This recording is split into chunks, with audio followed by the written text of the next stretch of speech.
오늘부터 8장에 걸쳐서 엘리야의 하나님을 볼 터인데, 실록 모세가 율법을 대표하는 위대한 인물이라면 엘리야는 구약시대의 모든 선지자들을 대표하는 위대한 인물이라고 할 수 있습니다. 그만큼 아합 시대가 악했다고도 볼 수 있어요. 이런 대선지자가 나와도 이스라엘은 사실 회개하지 않았습니다. 이 아합의 악한 시대에 쓰시는 엘리야가 섬기는 하나님은 어떻게 힘을 주시고 인도에 가시는지 보겠습니다. 첫째로 담대하게 해주십니다. 1절입니다. 길르앗에 우거하는 자 중에 디셉 사람 엘리야가 아합에게 말하되 내가 섬기는 이스라엘의 하나님 여호와께서 살아계심을 두고 맹세하노니 내 말이 없으면 수년 동안 비도 이슬도 있지 아니하리라 하니라. 우선 이 엘리야는 길르앗에 우거하던 디셉 출신의 사람이었대요. 이 정도 되는 대선지자라면 가문이 나와 있어야 하는데 아버지 이름은 없는데 대신 출신 지역이 나와 있어요. 길르앗에 우거하던 자라고 하는데 길르앗이 어떤 지역인지 살펴보겠어요. 요셉 지파의 에브라임 후손인 여로보암이 반역을 일으켜서 북이스라엘에서 정권을 잡은 것을 생각하면 에브라임 지파는 북이스라엘에서는 황금 수저에 속할 것이에요.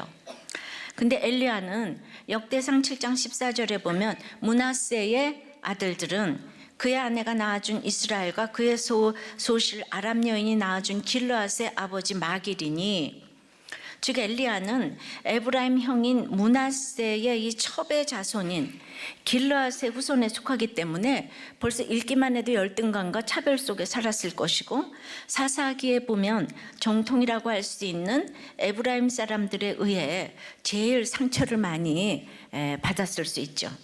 그러니까 사사기 12장 4절에 보면 입다가 길르앗 사람들을 다 모으고 에브라임과 싸웠으며 길르앗 사람들이 에브라임을 쳐서 무찔렀으니 이는 에브라임의 말이 너희 길르앗 사람은 본래 에브라임에서 도망한 자로서 에브라임과 므낫세 중에 있다 하였습니다.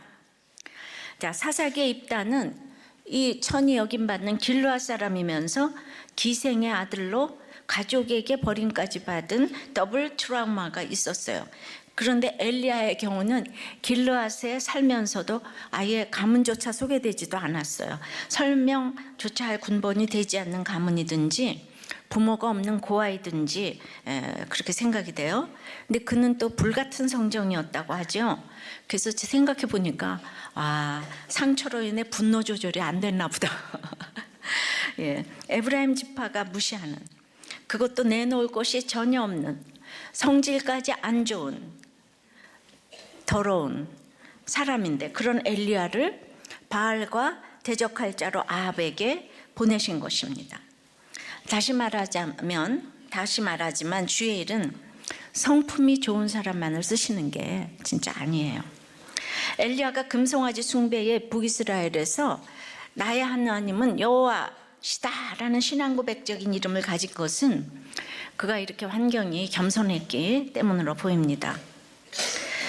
그러니 바알 숭배가 국시로 되어 있는 그 시대에 북이스라엘에서 남은 자가 된 것입니다. 이때 엘리야는 하나님을 내가 섬기는 분이라고 호칭을 했는데, 이 문자적으로 내가 그 앞에 서 있다 이런 뜻이에요. 이 단어는 기도의 자세를 나타낼 때 사용되는 단어이고, 또 재판할 때 진실과 정의로 여호와나 여호와를 섬기는 자들 앞에 선다는 것이고, 또 이 구절처럼 헌신과 충성과 복종의 표시를 나타낼 때 이 단어가 사용되었어요. 이 말은 엘리야 자신이 기도의 사람이며 하나님의 재판장처럼 하나님의 공의로우심을 선언하는 자라는 의미도 있지만, 무엇보다도 나 엘리야는 오직 하나님께만 복종하며 하나님만을 섬기며 하나님만을 경외한다라는 비장한 결단의 의미가 있습니다. 그러면 담대해집니다. 이렇게 형편없는 출신이라도 하나님이 나의 하나님이 되면 담대해지죠. 이러한 담대함이 어디로부터 나옵니까? 하나님 여호와께서 살아계심을 두고 맹세하기 때문에 이런 담대함이 나오는 거예요. 지난주 낙태법이 위헌이라는 판결이 헌재소에서 내려졌지요. 생명은 하나님의 것인데 22주까지면 6개월에 가까운 태아인데 여성의 인권이 태아보다 중요하기 때문에 허락한다는 것이에요. 그야말로 하나님 자리에 인권이 가 있는 것입니다. 뉴에이지와 포스트 모더니즘의 끝판왕입니다. 온갖 수치를 무릅쓰고 아기를 낳아야 한다고, 생명은 하나님께 속했다고, 중학생, 고등학생을 설득해서 낳게 하고 믿게 하고 가정을 이루게 하고, 이래서 매주 유아 세례가 행해지고 있는데, 물론 다는 그렇지 않지만요, 그것이 얼마나 중요한 하나님의 선물인데 장애하라, 성폭행을 당했기 때문에 등등의 이유로 사과를 고르듯이 선택적으로 아이를 죽인다면 도대체 이거 어쩌자는 겁니까? 시험관 아기도 선택한다는 생명윤리 때문에 지금까지 안타까운 면이 있었는데, 이제는 더 나아가서 그 아이는 안 보이는 생명이니까 이 뱃속에 있는, 근데 지금은 살아있는 아이를 22주째까지 낙태할 수 있게 한다니, 이 오므리의 악한 권세를 점점 합법화시키는 아합시대 맞습니다. 60여 년 이상 내려온 법을 폐지하고 지금 이제 낙태를 하라는 것입니다. 이것이 얼마나 무서운 바알 숭배인지 알아야 할 것입니다. 부모님께 돈을 꾸어서 갚는 남편이 싫으면 이혼해라도 마찬가지입니다. 가정을 지키기 위해서 결혼의 목적은 행복이 아니고 거룩이다, 성숙이다 라는 현수막까지 붙여놓고 이혼, 낙태 막아서 여기까지 왔는데 너무나 허탈합니다. 여러분, 모두가 정상이고 건강하고 공부 잘하고 돈 많고 바람도 안 피고 그러면 행복할 것 같습니까? 다 잘 살고 다 박사여 보세요. 감사할 것 같으세요? 그 비교할 사람이 없어서, 재미가 없어서 지옥이에요. 안 그래요? 마가복음 13장처럼 이 세상은 아무리 화려하고 성공해도, 심지어 화려한 성전이라도 보이는 것은 다 무너지게 되어 있습니다.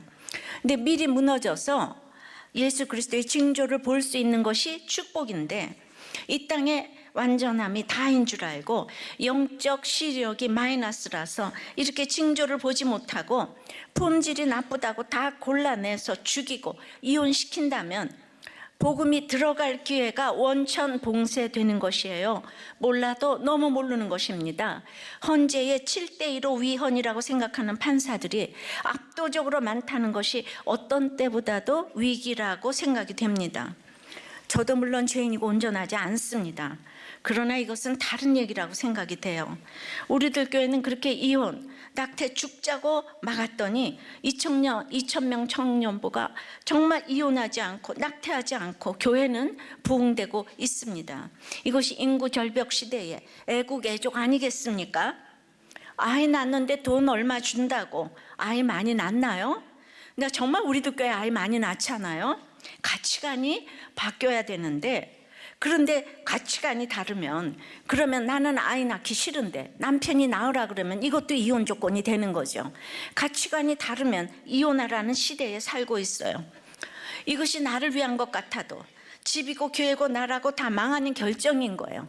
아이들이 그러면 중학교 고등학교 때 임신하면 이제 다 낙태하라는 거 아니에요, 그죠? 예, 이 너무 기가 막히지 않아요? 판결은요, 학벌로 하는 것이 아님을 절감합니다. 힘든 환경에 처해 보아야 복음이 들어가는데, 다 무너지기 전에는 복음이 들어가지 않는다 했으니 이 복음이 없는 사람이 영생의 복음이 들어가는 길을 다 막는 판결을 하는 시대에 살고 있어요. 십자가가 축복이고 고난이 축복인데 그 길을 지금 다 막아서 번데기를 가위로 자르는 거죠. 나비가 되지 못하게 해요. 사람을 진정 사랑하는 구속사의 가치관을 가지고 판결하기 위해 기도해야 할 것입니다. 소수 인권이 사랑만은 아닙니다. 사람은 100% 죄인이기 때문이에요. 사람이 하고 싶은 대로 하면 방종의 시대로 돌입해서 걷잡을 수 없는 악의 시대로 간다는 것을 모르기 때문에 인권에 판결을 하고 인권이 왕노릇을 하는 거죠. 바로 그 하나님 여호와의 사심을 가리켜 맹세하는데, 수년 동안 북이스라엘에 비도 이슬도 한 방울 없는 가뭄이 있으리라는 것이에요. 그리고 그 예언은 반드시 이루어진다는 것입니다. 한마디로 망할 예언을 했어요. 그 말대로 3년 6개월 동안 비가 내리지 않았습니다. 이건 극심한 고통을 의미하죠. 길르앗은 야곱과 삼촌 라반 사이에 맺은 언약의 증거를 뜻하는 증거의 돌무더기라는 뜻이에요. 그러니까 확실히 이루어질 것이라는 말씀의 증거를 가지고 지금 예언을 했다는 것이에요. 우리 모두가 증거의 돌들인데 엘리야처럼 광야에 사는 무시받고 평범한 사람도 내가 섬기는 하나님 여호와라는 이 신앙 고백이 있으면 이렇게 왕 앞에 나가서 담대하게 말할 수 있습니다. 나 같은 사람도 광야에 살면서 하나님의 살아계심을 알고 섬기는데 어째서 왕이 바알을 섬길 수가 있는가? 왕이 그렇기 때문에 비도 이슬도 있지 아니하리라, 우로를 끊는다고, 호령을 하라고 지금 너를 보내겠다, 엘리야를 보내겠다 이러죠. 이스라엘의 구원을 위해서는 풍요의 신 바알의 급소를 찔러야 돼요. 이게 가뭄이죠. 굉장한 기도이고 적용입니다. 큐티를 열심히 하다 보니 저도 남편의 구원을 위해서 병원의 우로가 끊어지는, 즉 망했으면 하는 기도를 한 적이 있죠. 제가 아픈 것보다는 병원이 망하는 것이 좋겠다고 생각이 됐어요.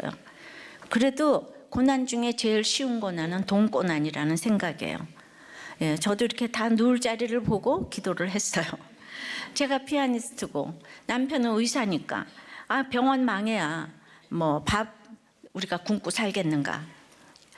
그래서 남편도 좀 안 되는 것이 있게 해달라고 기도했어요. 우리 남편도 굉장히 성경적인 사람이잖아요. 그러니까 이런 사람이 무서운 거예요. 그런데 이제 내가 이렇게 남편 망하게 해달라는 기도를 하니까 담대해지는 거죠. 제가 남편의 구원에 그만큼 목이 말랐기 때문에 그런 기도를 했습니다.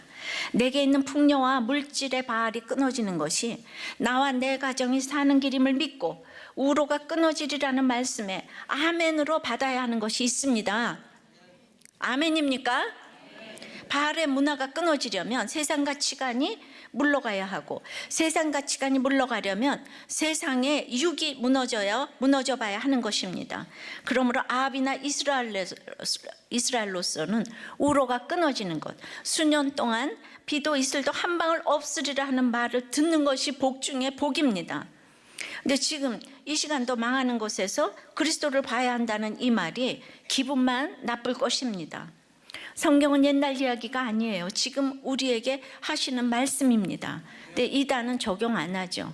이 적용을 안 하면 이 정말 귀만 커지고 서기관 바리새인들이 예수님 죽이려고 하죠.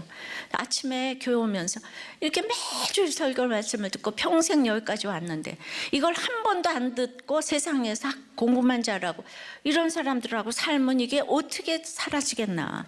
이렇게 매주 듣고 사는 사람하고 이런 거를 구속사라고 굿자도 못 들어본 사람들하고 우리가 어떻게 살겠는가. 참 이거 심각한 문제죠. 적용해 보세요. 돈과 학벌과 권력과 사랑의 우로가 비도 이슬도 한 방울 없이 끊어졌습니까? 아합 같은 식구들을 생각한다면 지금 여러분의 환경에서 담대하게 이 비도 이슬도 없는 우로가 끊어지는 것이 축복이라고 말할 수 있겠습니까? 있겠습니까? 자, 내가 섬기는 하나님은 두 번째, 고독과 절제의 영성을 배우라고 하십니다. 2절 3절입니다. 여호와의 말씀이 엘리야에게 임하여 이르시되 너는 여기서 떠나 동쪽으로 가서 요단 앞 그릿 시냇가에 숨고. 즉 엘리야가 아합에게 가뭄 재앙을 선포한 후에 아합이 당연히 엘리야를 해하려고 찾았죠. 18장 10절에 보니까. 근데 하나님께서는 그래서 엘리야가 안전하게 피할 수 있는 장소를 지금 알려주시고자 하네요. 근데 그릿은 분리와 단절을 이렇게 뜻하는데요. 어떤 두 지역을 분리하는 경계선 역할을 했거나 굉장히 다른 지역과는 단절된 오지였을 것이라고 생각이 돼요. 당연히 사람들의 발길도 뜸했을 것이고, 그래서 숨기에는 좋았겠지만은 숨기에 좋은 거는 살기에는 불편한 거예요. 그래서 이제 가뭄이 계속되자 엘리야는 이것도 떠날 수밖에 없었던 일시적인 장소일 수가 있는 거예요. 그러니까 우리의 가라 그러면 하나님이 나 미워서 어디 가라는 거 아니거든요. 우리 인생도 영원히 가난한 사람도 없고 영원히 부자인 사람도 없어요. 근데 다 영원할 것 같아서 열등감과 교만으로 점철되어 있는 것입니다. 동쪽으로 가라고 그랬는데 동쪽으로 가서 그릿 시내가에 숨었다는 것은 이스라엘 백성들이 약속의 땅인 가나안으로 들어오기 직전에 거했던 장소로서요, 하나님이 하늘에서 내려주시는 그 만나와 그 메추라기로 양식을 삼았던 장소예요. 그러니까 그릿 시내가가 힘들어도 약속의 땅이라는 거예요. 만나를 내려주셨던 장소란 말이죠. 이 숨고는 자신을 스스로 숨기다는 뜻인데요, 말씀 듣고 스스로 숨은 거예요. 이거 적용인 거죠. 아합과 이세벨은 이제 엘리야의 가뭄 예언이 바알 숭배를 국시로 내세운 자신들의 정책에 도전하는 반역으로 여겼기 때문에 즉시 처형하려고 했을 거예요. 그래서 숨기도 했지만요, 앞으로 이세벨과 아합을 넘어서는 바알 선지자들 이 850명 이거 이제 물리쳐야 하니까 그걸 승리하려면 지금 영성을 훈련시키려는 하나님의 특별한 계획이 있어요. 전 13년 동안 문박 출입하지 못한 것이 정말 가장 지금 이렇게 사단과 대적하는 큰 비밀, 병기가 됐다는 생각이에요. 자, 적용을 해보면 내가 이렇게 분리해야 하고 단절해야 하는 그리 시댁이나 친정이 있을 수 있죠. 구원의 반역을 위해서 힘들지만 분리를 하면 그것은 약속의 땅 들어가기 전에 만나주셨기 때문에 염려하지 말라는 거예요. 결국은 다 약속의 땅으로 들어갈 것이라는 거예요. 그러니까 일시적으로 좀 숨으라는 거예요. 알아주지 않아도 생색내지 말고 스스로 감추고 좀 숨으라는 거예요. 때가 될 때까지는 이렇게 숨어 있어야 될 때가 있는 거예요. 그런데 그냥 뭐 이혼하고 좀 이러지 말라는 거죠. 그러나 그냥 전부 일시적으로는 분리와 단절도 구원 때문에 하라고 그랬지만은 마가복음 10장 29절에서는 나와 복음을 위하여서 집이나 형제나 자매나 어머니나 아버지나 자식이나 전토를 벌인 자는 현세에 있어 집과 형제와 자매와 어머니와 자식과 전토를 100배나 받되 박해를 경마하여 받고 내세에 영생을 받지 못할 자가 없느니라처럼, 아무리 복음을 위하여 일시적으로 다 버릴 수 있다 해도 여기 안 나온 이름이 있는데 아내나 남편이나 버리라는 얘기가 없네요. 부부는 한 몸이기 때문에 버릴 수 있는 대상이 못 돼요. 그리고 어머니 아버지도 다 버린 후에 엄마만 돌려주고 아버지는 돌려주신다는 말씀이 없어요. 그러니까 아버지는 늘 버리기만 하면 될 것 같아요. 아버지는 확실히 문제가 많은 것 같아요. 버렸는데도 돌려주시질 않네요, 그죠? 자고로 좋은 엄마 많잖아요. 맹모, 신사임당. 근데 좋은 아버지 뭐 유명한 자 별로 없어요. 그러니까 우리는 아버지에게 기대하지 맙시다. 근데 이것도 구속사로 들어야 되는 거예요. 오늘 갔더니 그 아버지 그 뭐 몹쓸 인간으로 말하더만 뭐 이러시지 말아요. 성경 한 글자 한 글자가 이렇게 중요합니다. 주의를 위하여 선교를 하기 위해서 이혼을 한다, 이따위 얘기가 없다는 얘기예요. 부부는 항상 바늘 가는데 실이 가는 거예요. 비도 이슬도 잊지 아니하리라는 하나님의 말씀을 전하는 엘리야도 죽을 맛이었을 텐데 하나님께서 다시 말씀하십니다. 그 돌만 있는 광야 길르앗보다 더 살기 힘들어 보이는 그리 시냇가로 숨으라고 하는 거예요. 그러니까 이제 망할 예언을 했잖아요, 엘리야가. 그러면 너도 가서 좀 살아봐 이러는 거죠. 말만 하면 되겠어요? 그러니까 이렇게 힘든 시대는 삶이 메시지가 되지 않고는 안 되는 거죠. 그러니까 말씀이 없어 가람이 아니요 듣지 못한 기갈이기 때문에 듣기 위해서는 삶이 육화되는 인카네이션 되는 그 말씀을 들려줘야 하는 것이에요. 근데 다 그러죠. 목사님이 내 고난을 얼마나 알겠는가 하는 편지를 받죠. 나도 목사님 같은 상황이면 얼마든지 사역하겠다. 맞습니다. 제가 모르는 고난 많아요. 그러니 더욱 가뭄 같은 현장으로 가서 숨어 살아야 하는데 제가 엘리야가 아닌 걸 어떻게 하겠어요. 참 어렵습니다. 저를 엘리야처럼 이렇게 기대하지 마세요. 4절에 그 시냇물을 마시라. 내가 까마귀들에게 명령하여 거기서 너를 먹이게 하리라. 그러니까 가뭄이 들어도 그리 시냇가로 가기만 하면 마실 물이 있다고 합니다. 맞습니다. 하나님은 제가 고난이 없지만은 적용해서 가기만 하면 어떤 환경에서도 마실 물을 주셨어요.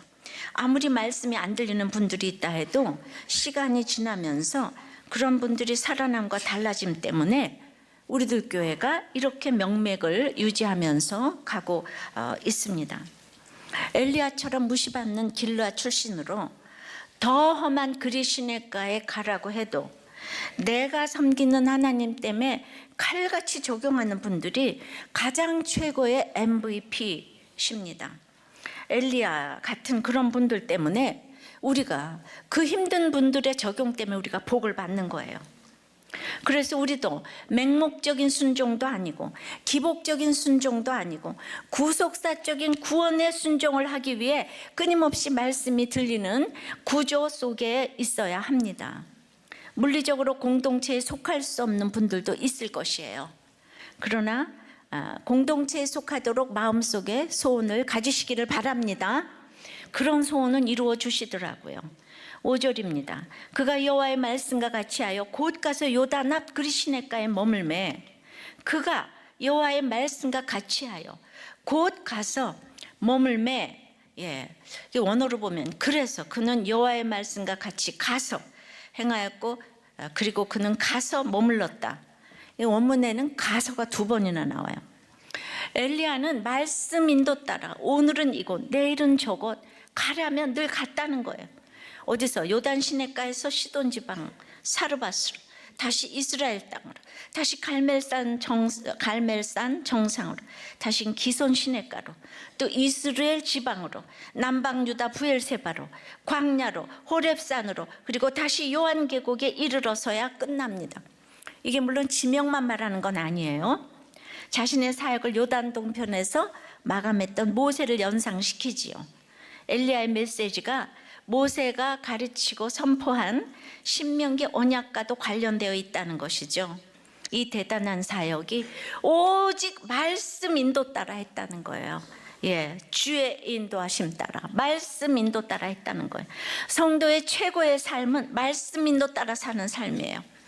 앞으로 바알 아세라 선지자들과 큰 영적 싸움을 치러야 하기 때문에 고독과 절제의 훈련을 시키십니다. 먹고 싶은 거, 입고 싶은 거, 살고 싶은지 만나고 싶은 사람 늘 만나서 이렇게 안 된다는 걸 다 떠나서 이 불가능을 가능케 하시는 하나님의 능력을 전적으로 신뢰하면 하나님께서 먹이고 입히시고 만나 주시겠다는 것입니다. 이 모든 것이 여호와의 말씀이 임해서 인도 받은 것들입니다. 그러니까 이래요. 또 내가 혼자 사는데 집에 가면 아무도 없다. 너무 외롭다. 또 동성애도 집에 들어가면 아무도 없다. 왜 하지 말라고만 하냐. 그런데 저는 누가 있어요? 그러니까 이게 말씀 때문에 너무 바쁘고 할 일이 많고 집에 들어오면 막 사람들 거 읽어야 되지. 늘 준비하고 그래서 정말 그 틈이 없는 거예요. 그러니까 여러분들이 아직 사명을 감당하지 못해서 내가 외로워서 못 살겠어요. 이렇게 부르짖는 거죠. 엘리야는 그동안 말씀대로 살아가는 구조 속에 있었기 때문에 사마리아에서 멀리 떨어진 그리 시냇가로 가라고 하셨을 때 즉시 순종했어요. 말씀이 의미하는 바를 경험하면서 왔기에 명령하시면 뜻이 있을 것이다를 알았기에 가능한 것입니다. 여러분이 지금 큐티를 하며 목장에서 묵고 가는 것이 아무것도 아닌 것 같아도 결정적인 날에 삶과 죽음의 갈림길에서 생명으로 인도될 것입니다. 적용해 보세요. 여러분이 고독과 절제의 영성을 배워야 할 그리 시냇가의 분리와 단절은 무엇이라고 생각합니까? 그러나 내 감정에 충실해서 분리하려는 것은 더욱 심한 가뭄만 가져올 뿐입니다. 여러분은 어떠세요? 오늘은 제가 북한 다녀온 얘기를 좀 하겠습니다. 개척하기 1년 전에 2002년 6월에 6.15 를 기념해서 6.15 2002년 1주년을 기념해서 남북이 연합하여 예배를 드리자고 하여 갑자기 그 한 일주일도 안 되는 그 시기에 300명 가량이 신청하여서 평양을 갔었습니다. 그때 교계의 어르신들이 많이 참석하였고 저는 지금 보니까 사실 그때 대단한 분들이 가는데 누군지도 모르고 갔었어요. 큐티 모임 식구들도 한 20명이 참석을 했습니다. 그때의 본문이 바로 열왕기상 17장이었어요. 16장의 본문이 아합이 여로보암의 끝판왕이 되어서 바알을 숭배해서 점점 악해지고 있는데 17장에 엘리야 보고 아합에게 가라고 하는 거예요. 저는 이 본문을 잊지 못합니다. 그래서 제가 갔잖아요. 이렇게 적용하고 기억하는 거죠. 정말 북한은 우로가 없는 땅이에요. 우리는 정말 그 직항으로 갔기 때문에 땅을 확실히 볼 수가 있었어요. 모두 빨간 민둥산이었고 황무함 그 자체였어요. 비무장지대조차 있잖아요. 북한 쪽은 빨갛고 이쪽은 파란 거예요. 이거 완전히 우상숭배 그 보여주시는 거 아닐까요? 정말 똑똑히 봤습니다. 중국이나 다른 사회주의 국가처럼 체제가 우상이라면 그 체제가 무너지면은 돌아오기가 쉬운데 북한은 김일성 개인을 우상 숭배하는 거라서 깨어지기가 너무 어려워요. 예, 우리가 하나님 믿듯이 김일성을 믿는 거예요. 그럼 우리가 핍박이 와도 하나님을 믿잖아요. 배반하지 않잖아요. 예, 지하 감옥에서 300년 이상을 살아도 히브리인들이 하나님 배반하지 않았잖아. 지금 그런 식으로 북한이 김일성을 믿기 때문에 그분들은 하나도 불행하지 않아요. 다 행복해요. 우리의 김일성님이 계시기 때문에. 거기 완전히 그 산당에 김일성이 있잖아요. 그 왜 북한이 안 무너지는지 이 이유를 아셔야 돼요. 다 핍박을 받는 거예요. 그냥 기쁘게. 예.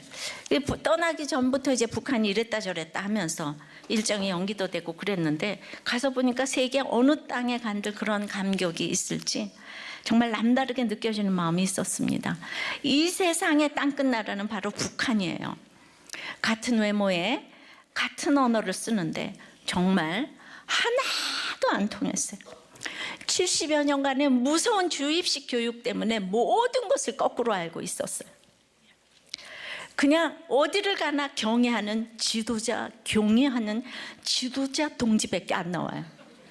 그거를 텔레비를 봐도 그거밖에 안 나오고, 예. 저는 이제 양쪽이 다 이북이 고향이잖아요. 우리 부모님이. 너무 특별한 마음을 가지고 왔습니다. 자, 평양 순안국제공항에 도착을 했는데 여러분 화장실이 푸세식이었어요. 예, 2002년도에 21세기에 이게 말이 됩니까? 어쩌면 이렇게 가난할까 보다는 우상으로 인해 이 병 들어가는 모습이 정말 아팠어요. 그 곳곳에 있는 김정일 가족 사진을 보면서 야, 혼자서만 잘 살면 아무리 잘 먹고 잘 살아도 참 촌스럽구나. 예, 정말 촌스러워요. 혼자 잘 먹고 잘 사는 사람들은 인생이 촌스러운 줄 아세요. 믿음이 없는 사람들은 갑자기 쫄부가 되어 좋은 집을 사면은 떨거지는 초청하기 싫고 상위층은 안 찾아주죠, 그죠? 여러분들 쫄부 되신 분들이 있다면 빨리 회개해서 우리들 교회 성도 모시는 걸 황송해하면서 부르시기를 바래요. 저 이렇게 집도 쓰임을 받아야 되잖아요. 저희 집이 번제로 쓰였다고 하는데 정말 30년 동안 정말 쓰임을 받았어요. 이사를 가는 날 이 집을 주님 드나드는 사람이 주님을 알게 해달라고 했는데 수많은 역사가 일어났고 우리들 교회 개청 예배도 거기서 이제 드렸죠. 우리 집에만 오면 이상하게 오픈을 해요. 상담도 우리 집에서 해야지 다른 집에 가면 전화 받지 애들 울지 그냥 계속 누가 띵동띵동하지 방해하는 영이 많아서 안 돼요. 예배를 드리러 가도 주인이 믿음이 없으면 그렇게 들락날락하면서 오는 사람 가는 사람 다 인사하고 다 문 열어주고 그래서 안 돼요. 저희 집이 그래서 성산이에요. 그래서 이렇게 큐티 모임을 많이 하고 이러다 거길 가보니까 내가 분단을 겪지 않았으면 남한 땅에서 이렇게 살 수가 없었을 텐데 세상에 우리 아버지 순간의 선택이 이렇게 평생을 좌우했구나. 식구들도 많고 예, 그 모든 식구들이 안 내려왔어요. 제일 형편없는 우리 아버지만 내려왔어요.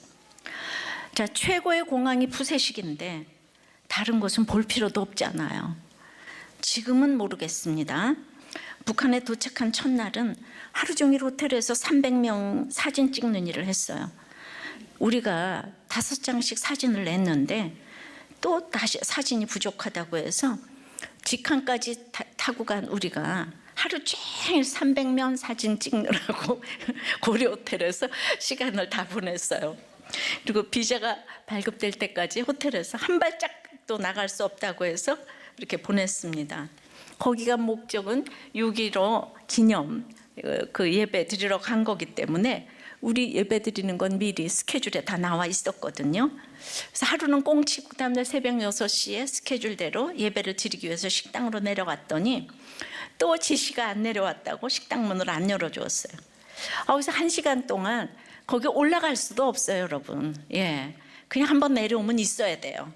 예, 간절히 기도하면서 목도에서 진을 치고 있었는데 어쨌든 7시에는 식당 문을 열어주었어요. 우리는 북한 측을 자극할까 봐 메시지도 짧게 하고 조심스럽게 드렸습니다. 1시간을 복도에서 기다리니까 예배의 소망이 커지고 이게 무엇인가 안 되니까 막 깊은 예배가 드려졌어요. 그러니까 이 300명 감시하느라고 호텔 계단이 폐쇄가 됐어요. 엘리베이터가 2대인데 300명이 2대의 엘리베이터로 이동을 하니까 이 300명 감시하려고 1000명의 감시원이 안팎으로 붙었어요. 그러니까 밖으로도 전혀 못 나가는 거예요. 그러니까 밥 먹으러 오르락내리락 하는 것도 너무 힘들었잖아요. 21세기 대명천지에 이렇게 자기 마음대로 하는 지도자가 이 땅에 있더라고요. 이렇게 권위적인 지도자 밑에서 못 사는 거는 당연한 것 같아요. 그리고 이제 9시에 그날 일정이 시작될 계획이라 로비에 모였는데 또 위에서 지시가 안 내려왔다고 하면서 기다리래요.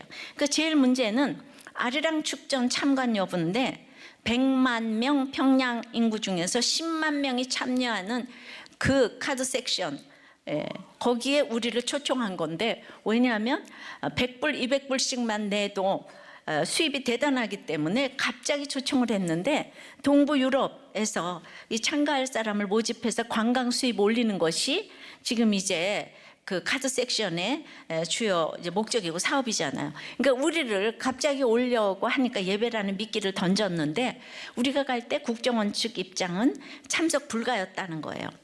그러니까 이 북한에서는 그것 때문에 모든 일정이 우리가 아리랑 축전으로 안 간다고 그러니까 모든 일정이 취소가 돼가지고 아리랑 축전을 가냐 안 가냐 이걸로 지금 이틀째 회의를 하고 있습니다. 한 발짝도 못 하고 이틀까지 이건 못 나갔어요.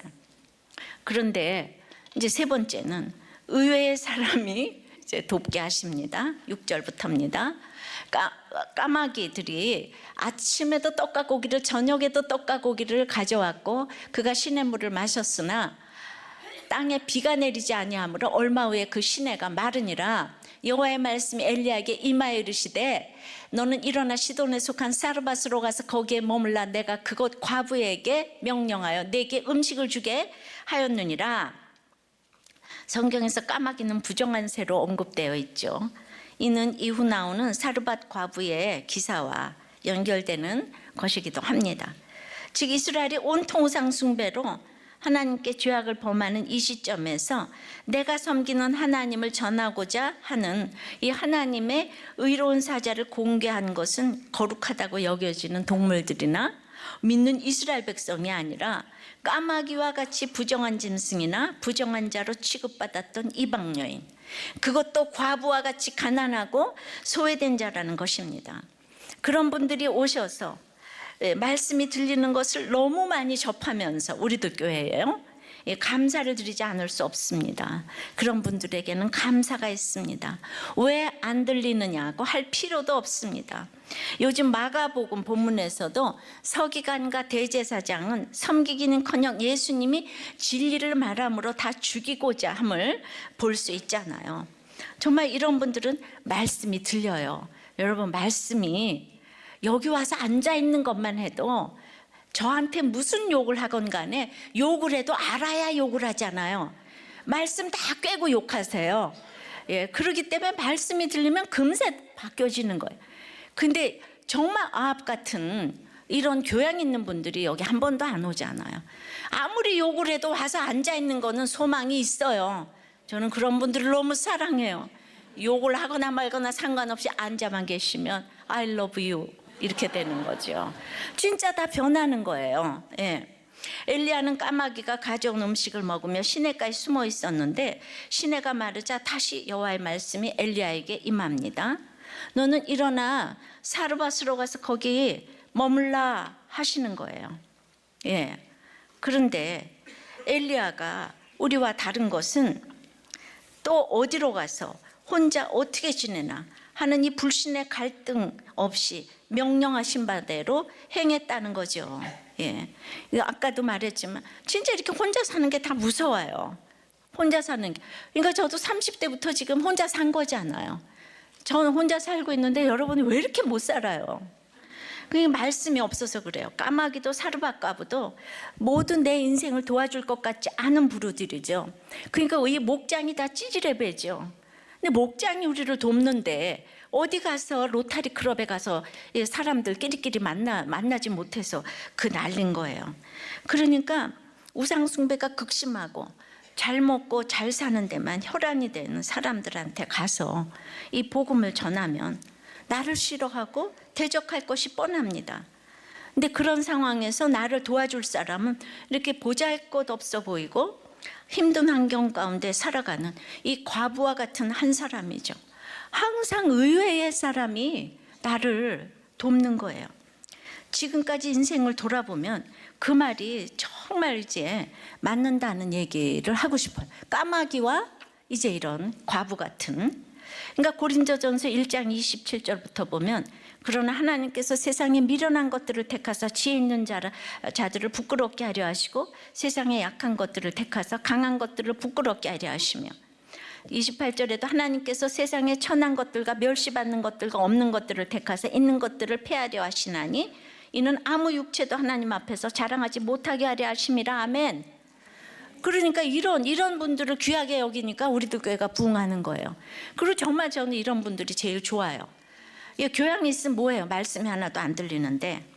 자, 그래서 이제 적용을 좀 해보세요. 내 고정관념에 치우쳐 영육의 차별을 하고 있지는 않은가요? 예. 육적으로만도 아니고 영적으로도 여러분들이 자 이단만 가도 저렇게 교만해가지고 이렇게 뭐 공동체도 안 들어온대잖아요. 그래서 나를 도운 의외의 사람이 있었나요? 나를 도운 의외의 사람은 누구인가요? 제가 북한에 가서 말씀을 전하게 만든 분도 전혀 뜻밖의 분이었습니다. 모든 일정이 취소되고 호텔에서 큐티 모임하는 사람끼리 나누면서 우리는 정말 저를 언제 그렇게 이틀 하루 종일 보겠어요. 우리 모임 사람들이 은혜의 시간을 가졌죠. 큐티엠 식구 중에서는 아내의 강권으로 어쩔 수 없이 가서 예수 만나고 와라. 거기 무서운 데 가서 예수 만나고 와라. 그리고 그냥 북한을 돕겠다는 목적으로 그렇게 소개를 통해서 오신 분들도 있었어요.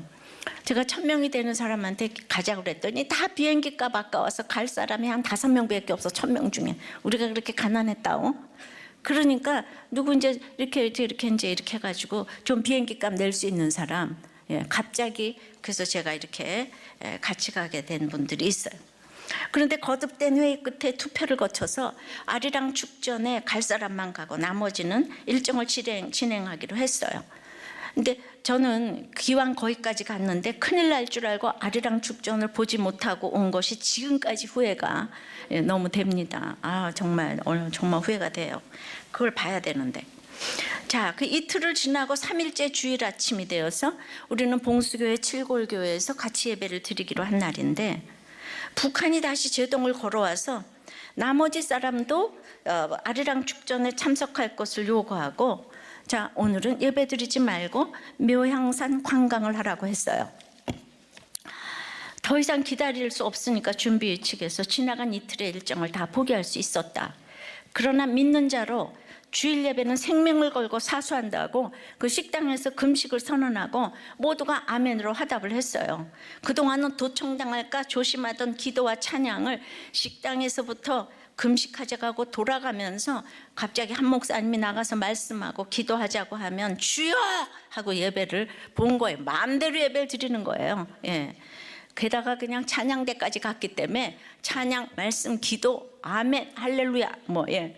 거기는 믿지 않는 사람들도 있었어요. 기자들도 많이 가고 그랬기 때문에. 근데 예배 드리는 것도 나중에는 송구해서 이제 300명이 바닥에 무릎을 꿇고 종업원과 북한 감시원이 지켜보는 가운데 예배를 드렸어요. 얼마나 희한했겠어요. 분단 이후에 그런 광경을 처음 보면서. 근데 주일 예배가 끝날 때까지 예배를 못 드리게 할 예정이라 6시간의 예배가 드려졌습니다. 북한의 심장부 평양의 고려 호텔에서 분단 이래 처음으로 예배와 말씀이 선포되었습니다. 목사님도 300명 중에 너무나 많은 분들이 가셨어요. 근데 6시간 동안에 제 차례가 오겠습니까? 여자 집사님 제가 어떻게 말씀을 전하겠습니까? 그리고 그 당시는 억류될 수 있는 상황이었어요. 긴장감이 팽팽했어요. 목숨을 내걸어야 됐어요. 근데 거기에 또 이렇게 이름을 내고 할 것까지 뭐가 있겠습니까? 그런데 큐티 모임에 오시던 이제 이렇게 도우미로 일하시는 집사님이 자기는 못 가고 돈이 없으니까 전도를 하려고 그 집주인 보고 북한을 가라고 했어요. 예, 그 집주인은 돈이 많으니까. 근데 그 집주인한테 하도 김양재 집사 자랑을 많이 해가지고 그분이 오직 저를 보려고 북한을 이제 왔어요. 이제. 그러니까 아는 사람이 저밖에 없어요. 예, 그분은 무식하면 용감하다고 아무것도 모르니까 기라상 같은 목사님이 많이 계신데 차례로 몇 분이 말씀을 전하고 계시는데 대단한 분들이 이렇게 전했어요. 근데 본부 측에 가서 자기는 오직 김양재 집사 때문에 평양에 왔는데 김양재 집사 말씀 한번 들어야 되겠다고 왜 말씀을 안전하게 하시냐고 완전 싸우게 됐어요. 예. 그래서 그분은 교회라고는 처음으로 평양에 가서 이거 지금 들어보는 거예요. 그러니까 갑자기 저에게 말씀을 전하라고 하는 거예요. 그러니까 제가 기도하고 있다가 그러니까 여러분 큐티가 얼마나 중요한지 아시겠죠? 그날 본문이 바로 열왕기상 17장 17절에서 24절까지인데요. 예, 다음 주일에 이걸 해야 되는데 다음 주일이 전도주일인 거로 과부의 아들이 죽어서 엘리야가 살려주는 본문이죠. 아침에 큐티를 했는데 갑자기 시켰는데 그 어려운 자리에서 제가 안 해야 되겠다는 게 당연하잖아요. 제가 어떻게 하겠어요? 이래야 될 텐데 갑자기 그냥 했다는 게 중요해요. 이거 말씀대로 저 왕한테 갔잖아요. 아방한테. 그래서 저를 소개한 분도 의외의 사람이었지만 저도 그때의 분위기상 너무 의외의 사람 아니겠어요? 이름도 없는 집사가. 근데 그분의 이름도 생각이 안 나고 그분도 거기 예배를 처음 드려본 사람인데 저를 소개한 이후에 그 후로는 교회 안 나오시고 지금까지도 안 나가신다는 얘기를 들었어요. 그런데 제가 글쎄 이 17년 전에 제가 설교한 그 영상을 누가 줬잖아요. 17년 전에. 그래가지고 우리는 전 또 그거 가서 찍을 줄도 모르잖아요. 뭐든지 가서 찍어서 기념해서 남겨놓은 게 아무것도 없는데 17년 만에 제가 그 영상을 입수해서 지금 여러분들에게 보여드리겠습니다.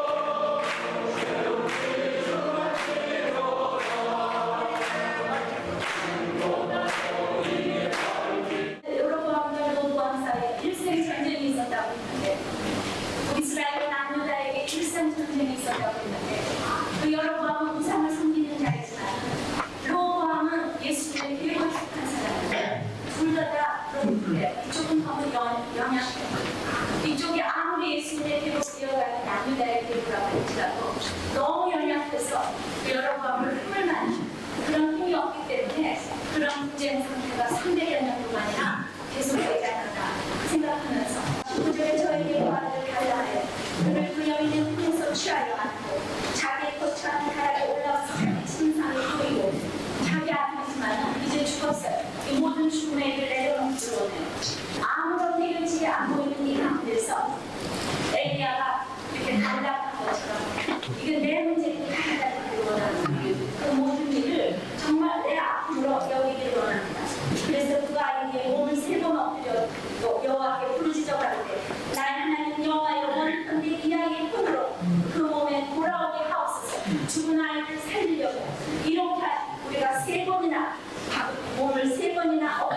구체적인 수고가 따라야 될 줄 믿습니다. 그리고 죽은 아이에게 정말 생명의 영이 돌아오기를 우리가 이 죽은 이의 생명의 영이 돌아오기를 기도합니다.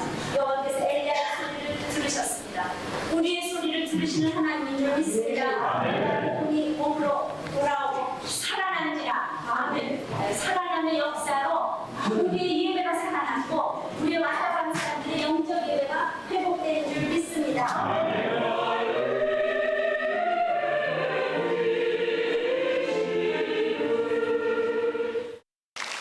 제가 훨씬 길게 했는데 이렇게 조금만 해서 제가 엄청 회개하고 우리 그 북한 욕하지 않고 나만이 회개해야 된다고 그런 설교를 이제 했던 기억이 있는데 어떻게 이게 남아있죠? 예, 말씀 맺겠습니다.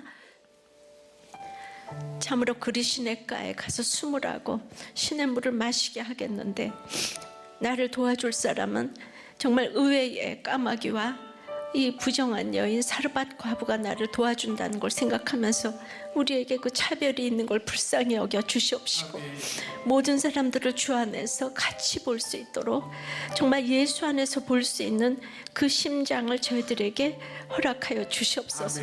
내가 섬기는 하나님이 여러분들도 같이 섬기는 하나님이 될 수 있도록 은혜 내려 주시옵소서. 정말 우리나라 사법부를 축복하여 주시고 구속사적인 가치관이 들어갈 수 있도록 주님 역사하여 주시옵소서. 불쌍히 여겨 주시옵소서. 예수 그리스도 이름으로 기도드리옵나이다. 아멘.